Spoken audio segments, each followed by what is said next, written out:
ഏറ്റവും വലിയ വാർത്ത, ഏറ്റവും വലിയ വിശേഷം, ലോക്സഭാ തെരഞ്ഞെടുപ്പിനുള്ള ഒരുക്കങ്ങൾ തുടങ്ങിയിരിക്കുന്നത് തന്നെയാണ്. തെരഞ്ഞെടുപ്പ് കമ്മീഷൻ ഏതായാലും ആന്ധ്രാപ്രദേശും തമിഴ്നാടും സന്ദർശിക്കാനുള്ള ഒരുക്കങ്ങളിലേക്ക് കടക്കുകയാണ്. കഴിഞ്ഞ തവണ 7 ഘട്ടങ്ങളിലായി വോട്ടെടുപ്പ് നടന്നു. ഇത്തവണ അത് ഏത് രീതിയിലായിരിക്കും എന്ന് ഉറ്റുനോക്കുകയാണ്. ഏപ്രിൽ 11-നായിരുന്നു കഴിഞ്ഞവണ ആദ്യ വോട്ടെടുപ്പ് നടന്നത്. കേരളത്തിൽ ഏപ്രിൽ 23-നായിരുന്നു വോട്ടെടുപ്പിന്റെ ആദ്യഘട്ടം നടക്കുകയും ചെയ്തത്. ഏതായാലും ആന്ധ്രാപ്രദേശും തമിഴ്നാടും സന്ദർശിക്കാൻ ഒരുങ്ങുകയാണ് തെരഞ്ഞെടുപ്പ് കമ്മീഷൻ. ആദ്യം കമ്മീഷൻ ഞായറാഴ്ച ആന്ധ്രയിലേക്ക് പോകും, തുടർന്ന് തമിഴ്നാട്ടിലെത്തും.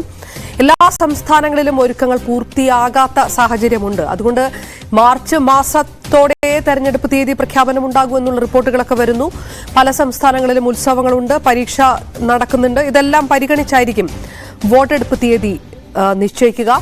മാർച്ച് മാസത്തോടെ തെരഞ്ഞെടുപ്പിന് സാധ്യതയുണ്ട് എന്ന് ഉള്ള റിപ്പോർട്ടുകൾ വരുന്ന സാഹചര്യത്തിൽ കൂടിയാണ് ഇലക്ഷൻ ചാനൽ ആ വിഷയം എടുക്കുന്നത്. മനു ഭാരതും എനിക്കൊപ്പം ചേരുന്നു. മനു, വളരെ പ്രധാനമായിട്ടുള്ള കാര്യം, തെരഞ്ഞെടുപ്പ് ഇനി അധികം ദൂരമില്ല, അത് പടിവാതിൽക്കൽ എത്തിയിരിക്കുന്നു. അത് എത്ര ഘട്ടമായിട്ട് നടക്കും, ഏത് രീതിയിലായിരിക്കും നടക്കുക? മാർച്ച് മാസത്തോടു കൂടിയാണ് പ്രഖ്യാപനം വരിക എന്നുള്ള റിപ്പോർട്ടുകളൊക്കെ വരുന്നുണ്ട്. പല സംസ്ഥാനങ്ങളും തെരഞ്ഞെടുപ്പിന് ഒരുക്കമായിട്ടില്ല, അതിനുള്ളൊരു സാഹചര്യത്തിലേക്കൊക്കെ കടക്കുന്ന ഒരു സമയമൊക്കെയാണ്. അതുകൊണ്ട് തന്നെ ഏത് മാസമായിരിക്കും തെരഞ്ഞെടുപ്പ് പ്രഖ്യാപനം വരിക എന്നുള്ളത് ഉറ്റുനോക്കുന്ന ഒരു കാര്യമാണ്. രാഷ്ട്രീയ പാർട്ടികളെ സംബന്ധിച്ചിടത്തോളം, മുന്നണികളെല്ലാം സംബന്ധിച്ചിടത്തോളം കളമൊരുക്കാൻ ഇനി എത്ര സമയമുണ്ട് എന്നുള്ളത് വലിയ ഘടകമായി മാറുന്ന കാര്യം.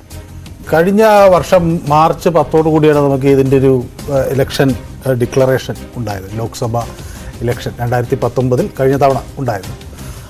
അതിനുശേഷം ഏപ്രിൽ 11 മുതൽ മെയ് 19 വരെ 7 ഘട്ടങ്ങളിലായാണ് തെരഞ്ഞെടുപ്പ് നടന്നത്.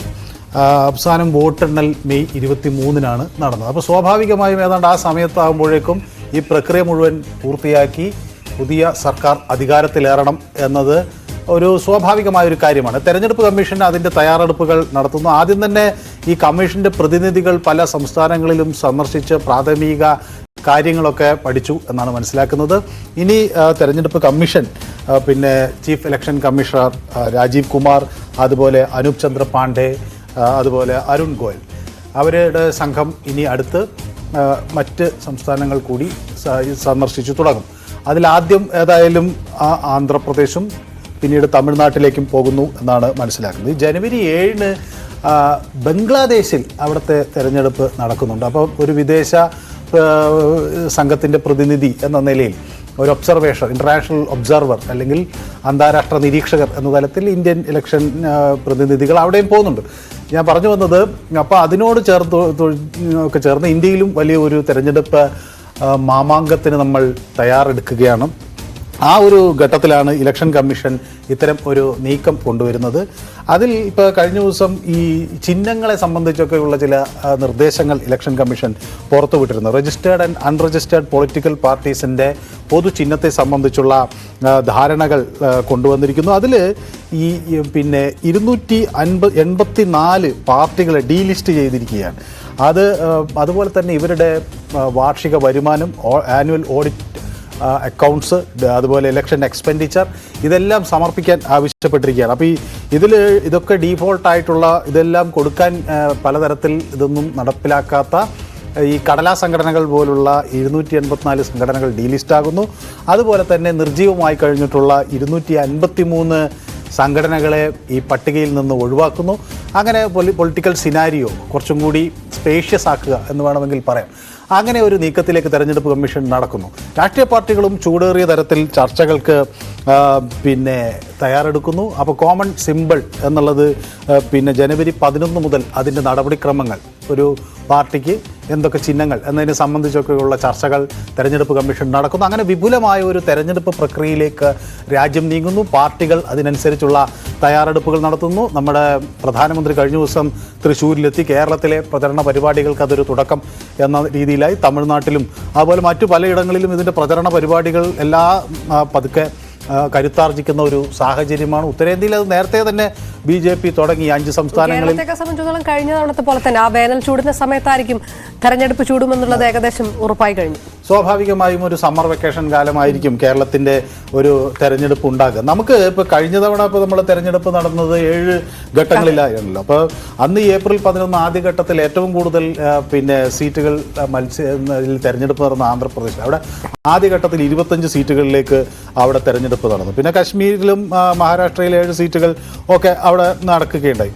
രണ്ടാമത്തെ ഘട്ടത്തിൽ കൂടുതൽ സീറ്റുകൾ വന്നത് തമിഴ്നാട്ടിൽ 39 സീറ്റുകൾ രണ്ടാം ഘട്ടം, അതായത് ഏപ്രിൽ 18-ന് 39 സീറ്റുകളിലേക്ക് അവിടെ മത്സരം നടന്നു. പിന്നെ ചെറിയ മറ്റു സ്ഥലങ്ങളിലൊക്കെ ഇപ്പോൾ ഉത്തർപ്രദേശിൽ 8 അങ്ങനെയൊക്കെ കുറച്ച് സീറ്റുകളിലേക്കാണ് മത്സരം. മൂന്നാം ഘട്ടത്തിലാണ് നമ്മുടെ കേരളം വന്നത്. കേരളം ഒറ്റയടിക്ക് പിന്നെ കഴിഞ്ഞ തവണ ഏപ്രിൽ 23-ന് 20 സീറ്റുകളിലേക്ക് ഒരുമിച്ച് തെരഞ്ഞെടുപ്പ് നടന്നു.